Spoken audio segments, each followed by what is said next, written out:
let's talk about some really good books. I got two right here I want to talk about, and they happen to be the two books that I read as a kid that actually got me into horror. They're both middle grade, like teen, young adult books from the early 2000s, so there's nothing bloody or gory or massive in them. Honestly, if you were able to watch Goosebumps as a kid, you could probably read either of these books. They do have that creepiness. Like, if you read it alone at night, you might start to get that uncomfortable, creepy feeling, which we all love anyways. But I have The Nightmare Room by R.L. Stine. And when I was struggling to become a reader as a kid, as much as I love reading now, it's truly my favorite hobby. No one would have thought I would have been the reader I am now when I was like not 8 or 9 years old, or that I'd even want to be a writer. No one would have predicted that. When I was hanging out with my cousin Brendan one day, though, I think someone tried to talk to him to try to get me to read because he was a big reader at that time as well. He got me to read this book. He picked it up off the pile of books we had in our house. He read the back to me, and it actually sounded really interesting. The tall boy walking so confidently into the party is Ross Arthur. This isn't a surprise party, but Ross has a frightening shark in store. You see, at the party is Ross's identical twin. The problem? Ross doesn't have a twin. It looks like tonight's party is being held in the nightmare room. This book takes so many twists and turns, and just reading the back of that, having somebody read it to me in that creepy tone, really pitched it well for me, and I thank my cousin Brendan for that. I had lots of family members encourage me to read as a kid. My aunts, my mom definitely. She read tons of Magic Treehouse books with me and is a huge part of that. So thank you, Mom. You were definitely a big reason I'm a reader today. But in terms of reading horror, not many of my family members are into horror like I am. So this was definitely my introduction into literature horror, and why I think I went into horror writing and reading so many more horror books and Stephen King and everything.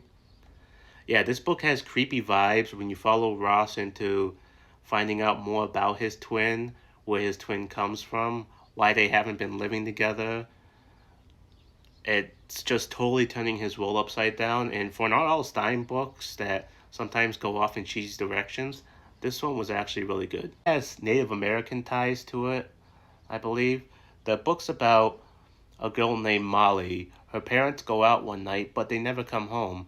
She is then put under the care of her uncle, but she never knew she had an uncle. She doesn't recognize this man at all, but it seems like he's the one taking care of her now.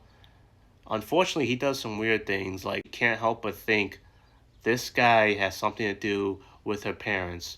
She also starts having dreams of a skeleton man. So Molly feels like she needs answers on why all this weird stuff is suddenly going on in her life. Where are her parents? Is another short read, but very creepy. I read this one in fifth grade, I believe, and I bought this a few years back because I really wanted to read it again. There is a sequel. The sequel is not good in my opinion. Sorry to the author, but yeah, I wouldn't read the sequel. It seemed like the publisher just wanted to capitalize off this. Yeah, this is a one and done great book right here for a short story. And if it wasn't for The Nightmare Room that my cousin got me into, I wouldn't have continued down my journey of horror and got into this. These are my two intros into reading horror. Like I said, I was into Magic Treehouse, Harry Potter, of course. I got into all those kinds of stuff. Those I have to thank my aunt and my mom for. Like, they really helped me get into reading as a kid. Yeah, my mom was up late with me at the kitchen table reading through books, helping me learn how to read. She's the best. I love her. And thank you to my cousin Brennan for introducing me to a horror book. He is also the basis of the band Chaser 8, an incredible rock band. They're tagged below. Check out their page and check out their stuff. I want to know, what were your guys' introductions to horror? Feel free to make your own video and stitch it to this. That's great. And yeah, check out these books.